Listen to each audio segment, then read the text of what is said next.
यात्रा अहिलेसम्म सफलै छ, राम्रै छ। लगभग कति क्यालोरी घटाइयो सो कुरा त थाहा भएन। पसिनाको धारै बगेको छ। अनि नयाँ ठाउँ, नयाँ उठ्न पनि गाह्रो पो भयो त। नयाँ ठाउँ आनन्द गरी हिँड्दैछ। मैले मेरो डेस्टिनेसनको लागि 12 बजे 12:15 या 12:20 मैले मेरो यात्रा सुरु गरेको थिएँ। यो मेरो सोलो राइड करिब 2-2.5 घन्टाको होला भनेर मैले सोचेको थिएँ। तर 2-2.5 घन्टा नभएर म नयाँ अनि एक्लै र यसरी पहाडको बाटो, पाखाको बाटो, यस्तो कन्दराको बाटो र वन जङ्गलको बाटो नहिँडेकोले मलाई चाहिँ अलिकति समय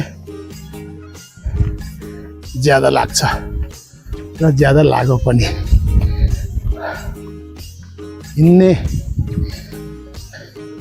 स्टामिना पनि लगभग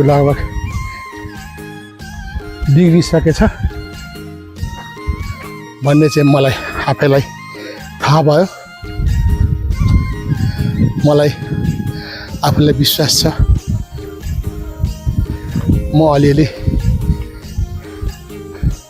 पहाड पखेरु माता त्यति हिँडेको छैन र समथल जग्गामा दैनिकी 6-7 किलोमिटर हिँड्थेँ। तर यस्तो जङ्गलमा म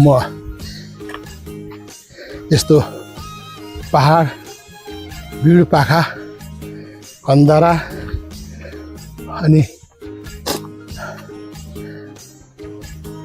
ढुङ्गाले बनाइएको ग्राभेल रोड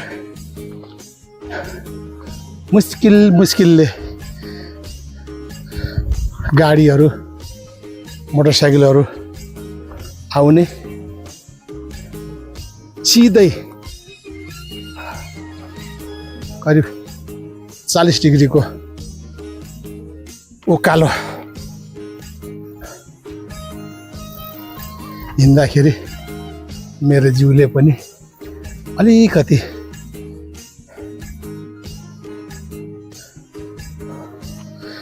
हरेस खायो। यसरी बेला बखतमा वेदर चेन्ज हुँदै यसरी हुस्से पर्ने,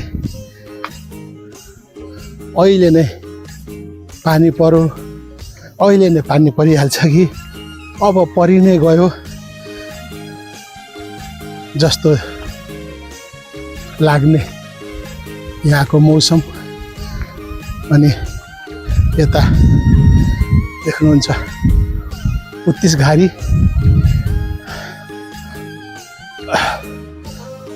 पहाडी विभिन्न किसिमको बोट बिरुवाहरू रोपिएको अनि काली लाग्दो भिर रुखहरू, हाँगाहरू झर्दा पनि सिधा बाटोमा यो अलिकति जोखिमपूर्ण ठाउँ हो। यस्तोमा समय ज्यादा नबिताएर जति सक्दो चाँडो यस्तो ठाउँबाट निस्किने कोसिस गर्नुपर्छ। किनकि प्राकृतिक अनि कालहरू कहिले पनि बाजा बजाएर आउँदैन। त्यही भएर मान्छेले भन्छन् एक्सिडेन्ट चाहिँ इनोसेन्ट भन्छन्। कति बेला प्याट्ट हुन्छ थाहा हुँदैन। देखिसक्नुभयो यसरी माथि माथिसम्म झरेको छ। यो यस्तोमा परियो भने चपेटामा आइयो भने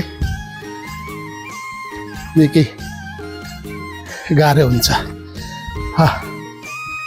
यो गाडी आयो, एउटा लिफ्ट दिनु मिल्छ भने तबाट यसरी गाडी आइरहेछ।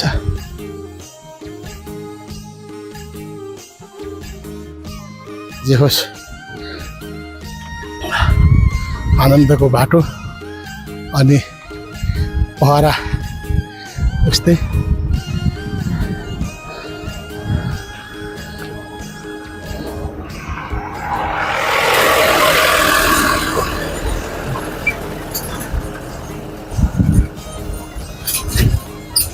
जे होस् बाटो राम्रै भन्नु पर्यो। गाडीहरू फोर व्हिल कुलेरोहरू मजाले आउँदो रहेछ। सबभन्दा डेन्जर भनेको यो माथि हो। यहाँबाट ढुङ्गाहरू झरेको बेलामा निकै गाह्रो बनाउँछ। सायद गाडीलाई लिफ्टमा आएको भए पाइन्थ्यो कि हिँडेरै यात्रा सक्ने उद्देश्य भएर मागिएन। ओहो यो बाटो त यसरी गएर फेरि यसो गएर फेरि यसो गरेर मात्रै पुग्ने रहेछ। आँट त